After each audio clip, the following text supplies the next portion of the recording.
Assalamualaikum warahmatullahi wabarakatuh. Bagaimana kabarnya anak-anak semua? Semoga kita semua dalam keadaan sehat walafiat. Perkenalkan, nama saya Putri Alkay Sutanto dari jurusan Pendidikan Agama Islam kelas 6B UIN Tulungagung. Baiklah, hari ini kita akan belajar mata pelajaran sejarah kebudayaan Islam tentang strategi dakwah Rasulullah di kota Mekah. Sebelum memulai pelajaran, hendaknya kita berdoa terlebih dahulu. Berdoa dimulai. Bismillahirrahmanirrahim. Raditu billahi robba wa bil islami dina wa bi muhammadin nabiyya wa rasulah. Rabbi zidni ilma warzuqni fahma waj'alni min ibadikas solihin. Amin ya rabbal alamin. Baiklah, materi yang pertama ialah tentang dakwah Nabi Muhammad SAW secara sembunyi-sembunyi. Nabi Muhammad SAW diangkat menjadi Rasul pada tanggal 17 Ramadan, tepatnya 13 tahun sebelum Hijriah. Tatkala beliau sedang bertahanus di Gua Hiro. Waktu itu beliau genap berusia 40 tahun. Gua Hiro terletak di Jabal Nur beberapa kilometer sebelah utara kota Mekah. Dakwah secara diam-diam atau sembunyi-sembunyi ini berlangsung selama 3-4 tahun. Dakwah ini dilakukan setelah beliau menerima wahyu Quran surat Al-Mudaththir ayat 1-6. Mulailah beliau berdakwah secara sembunyi-sembunyi dan menyeru kepada keluarga yang terdekat. Mereka ada yang tinggal satu rumah serta sahabat-sahabat beliau. Seorang demi seorang diberikan pemahaman agar mereka meninggalkan agama berhala dan hanya menyembah Allah yang Maha Esa.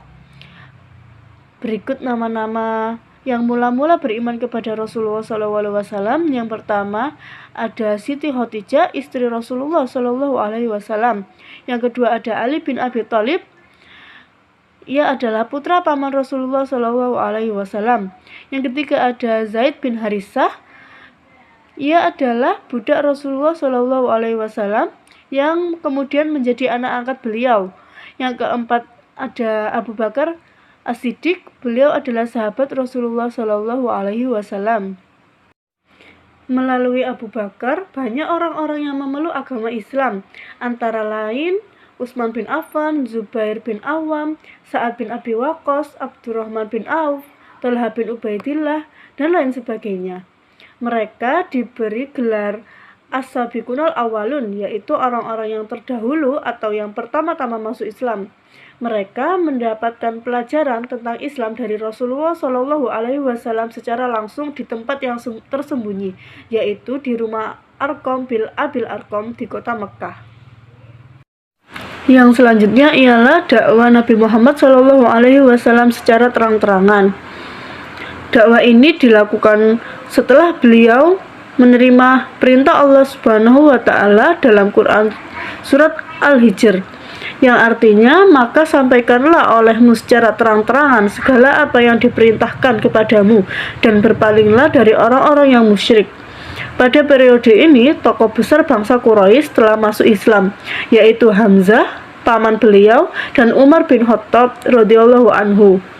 Dakwah Rasulullah SAW secara terang-terangan ini dilakukan oleh Rasulullah dengan cara mengumpulkan para penduduk kota Mekah, terutama yang bertempat tinggal di Ka'bah, untuk berkumpul di Bukit Sofa.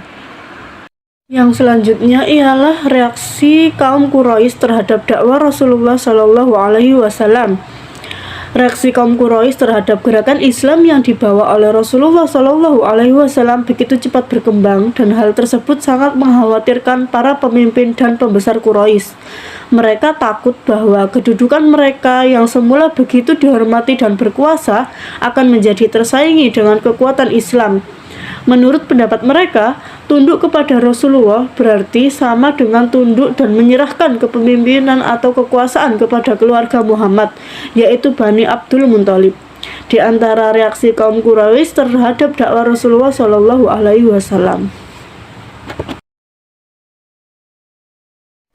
Di antara reaksi orang-orang Quraisy terhadap dakwah Rasulullah Shallallahu Alaihi Wasallam yang pertama ialah kemarahan kaum Quraisy. Kaum Quraisy marah karena menganggap bahwa ajaran yang disampaikan Nabi Muhammad Shallallahu Alaihi Wasallam menghina Tuhan-Tuhan berhala mereka.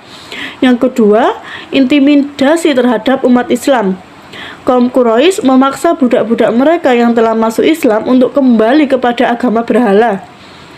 Apabila menolak, maka mereka disiksa hingga mereka menyerah atau sekarat. Yang ketiga, mempengaruhi paman Rasulullah yaitu Abu Thalib. Beberapa tokoh Quraisy menemui Abu Thalib dan meminta agar Nabi Muhammad menghentikan kegiatannya dalam menyiarkan Islam. Akan tetapi Nabi Muhammad SAW menolak dengan tegas kepada pamannya. Yang keempat, penganiayaan dan hijrah ke Habasyah. Kaum Quraisy melancarkan gangguan dan penghinaan kepada Rasulullah SAW serta menyiksa hingga keluar batas kemanusiaan terhadap pengikut-pengikut beliau.